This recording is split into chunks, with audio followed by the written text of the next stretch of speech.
당신은 태어난 지 4개월 된 유아입니다. 그런 당신 앞에서 누군가 오색 찬란한 장난감을 흔들고 알코올을 묻힌 면봉 냄새를 맡게 해요. 당신은 어떻게 반응하실 건가요? 하버드대 심리학과 교수 제롬 케이건은 이때 보이는 반응이 당신의 인생을 결정한다고 말합니다. 제롬 케이건 교수는 태어난 지 4개월 된 유아 500명의 얼굴 앞에서 형형색색의 장난감을 흔들어 봅니다. 어떤 아이들은 장난감이 흔들리는 것만으로 울음을 터뜨렸지만 어떤 아이들은 인형을 신기한 듯 바라보네요. 이 외에도 갑자기 풍선을 터뜨리기도 하는 등 다양한 방식으로 아이들을 자극해봤지만 어떤 아이들은 알코올 냄새를 맡고 온몸을 비틀며 싫어했고 풍선도 보자마자 긴장했습니다. 반면 알코올 냄새가 나건 앞에서 풍선이 터지건 아무렇지 않아 하는 아이들도 있었고요. 케이건 교수는 자극에 대한 반응이 민감했던 약 20%의 예민한 아이들을 고반응 아이, 반응이 적었던 약 40%의 둔한 아이들을 저반응 아이라 구분했는데요. 태어난 지 4개월밖에 안 된 아이들의 반응이 왜 이렇게 달랐을까요?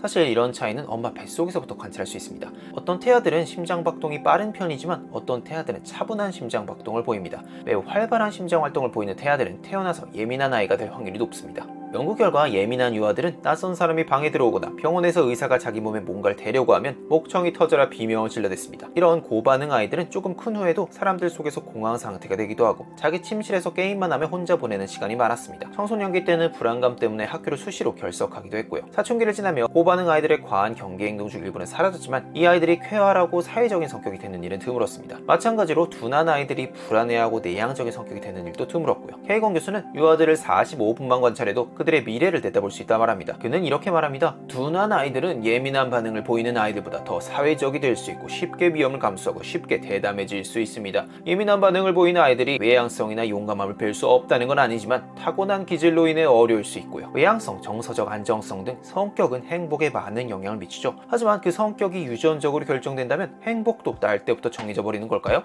태어나자마자 헤어져 서로 다른 환경에서 자란 일란성 쌍둥이 연구들을 종합해본 결과 재정상태, 사회적 지위, 주거 환경, 건강 같은 외부 환경이 행복에 미치는 영향은 고작 10%에 불과했고 습관과 노력이 미치는 영향은 40%, 유전이 미치는 영향은 무려 50%였습니다. 또 다른 쌍둥이 연구에서는 기쁨과 즐거움 같은 긍정적인 감정은 약 40%, 슬픔이나 화 같은 부정적인 감정은 55%, 그리고 인생 전반에 걸쳐 느끼는 행복 수준의 무려 80%가 유전의 영향인 것으로 밝혀졌고요. 그래서 소위 정서적 설정점 이론에서는 인간의 마음을 자동 온도 조절 장치에 비유합니다.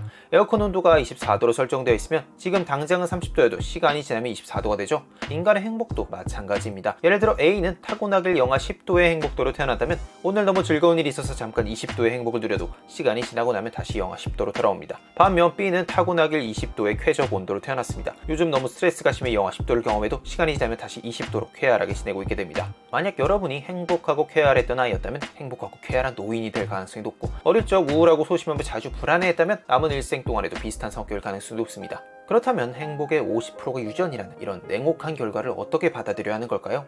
긍정심리학에서는 인간의 행복을 세 가지로 나눕니다. 첫째는 고통을 없애는 기분 좋은 행복, 둘째는 고통을 잊어버린 상태인 몰입하는 행복, 셋째는 고통과 함께하는 의미 있는 행복인데요. 만약 행복을 첫 번째 기준, 기분이 좋고 나쁨으로만 판단한다면 타고나길 유쾌한 사람은 행복 금수저를 물고 태어난 셈이고 타고나길 예민한 사람은 그 반대일 겁니다. 하지만 가난한 집안에 태어났어도 후천적 노력으로 자수성가할 수 있듯 습관과 노력이라는 40%, 행복한 사람들의 사고방식이나 감사하는 버릇 등을 배워 긍정적인 마음 습관을 만들어간다면 설령 내가 영하 10도의 설정점을 타고나서도 영상의 온도로 기준점을 끌어올릴 수 있습니다. 내 재능을 펼치며 몰입하는 인생, 보람차고 의미 있는 인생도 성공한 것이라는 관점을 가지게 되면 타고나길 유쾌한 사람들을 굳이 닮으려고 애쓰지 않아도 이미 내 모습 그대로 충분히 행복함을, 충분히 아름다운 인생임을 깨달을 수도 있습니다. 케이건 교수의 실험에서 고반응이었던 예민한 아이들을 기억하시죠? 이런 사람들은 직업 선택이나 대인관계에서 안정적인 환경을 선호할 가능성이 높습니다. 남들보다 세심하고 사려 깊은 성격을 발달시킬 수 있고 연구, 분석, 창의력이 필요한 분야에서 뛰어난 성과를 낼 가능성도 높고요. 반대로 저반응이었던 둔한 아이들은 외향적이고 사교적이고 어떤 상황에서도 쉽게 적응하는 장점이 있지만 위험에 대한 경계심이 부족해 사고를 치거나 위험한 상황에 잘 휘말리기도 합니다. 어떤 행복이 더 좋은 행복이고 어떤 인생이 더 성공한 인생인지는 그 누구도 정해줄 수 없지만 법정 스님은 이렇게 말씀하셨습니다. 풀과 나무들은 저마다 자기다운 꽃을 피우고 있다. 그 누구도 닮으려고 하지 않는다. 그 풀이 지닌 특성과 그 나무가 지닌 특성을 마음껏 드러내면서 눈부신 조화를 이루고 있다. 자신의 존재를 있는 그대로 받아들이지 못하면 불행해진다. 진달래는 진달래답게 피면 되고 민들레는 민들레답게 피면 된다. 남과 비교하면 불행해진다. 억지로 꾸미려 하지 마라. 아름다움이란 꾸며서 되는 것이 아니다. 본래 모습 그대로가 그만이 지닌 그 특성의 아름다움이 아니겠는가. 끝까지 들어주셔서 감사합니다.